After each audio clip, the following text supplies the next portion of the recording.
একই এপিক নাম্বারে বাংলার ভোটারের যেখানে নাম আছে সেখানে হরিয়ানা, পাঞ্জাব, রাজস্থান, বিহার সব নাম ঢুকিয়েছে, রেলে করে নিয়ে আসবে। ওদের তো ভোট নেই। আবার মুর্শিদাবাদের ভোট তুলেছে নর্থ চব্বিশ পরগনায়, কারণ মুর্শিদাবাদের ভোট আগে হয়ে যাবে, ওগুলোকে নিয়ে আসবে নর্থ চব্বিশ পরগনায়, সাউথ চব্বিশ পরগনায়। This is the plan. চালাকিটা বুঝতে পারছেন? আমি কিন্তু আপনাদের রহস্যটা উন্মোচন করে দিলাম।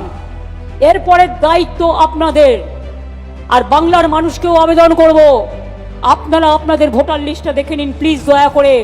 তা নাহলে যে কোনো দিন এনআরসির নাম করে এবং ক্যান নাম করে আপনাদের কিন্তু নামটা ছল চাতুরি করে কেটে দেবে। এর দুটো দিক আছে, একটা তৃণমূলকে হারানো, বাংলাকে দখল করা, আর 2 নম্বর দিক আপনার বাংলার ভোটার কার্ড কেটে নেবে, আইডিটা কেটে নেবে। দুটো এপিক কার্ড থাকে দুজনের নামে একটা কার্ডে, তাহলে কি হবে? তাহলে আপনাকে ছাঁটাই করে দিতে 1 সেকেন্ড লাগবে। আর এটা করছে খোদ ইলেকশন কমিশনের ব্লেসিংসে।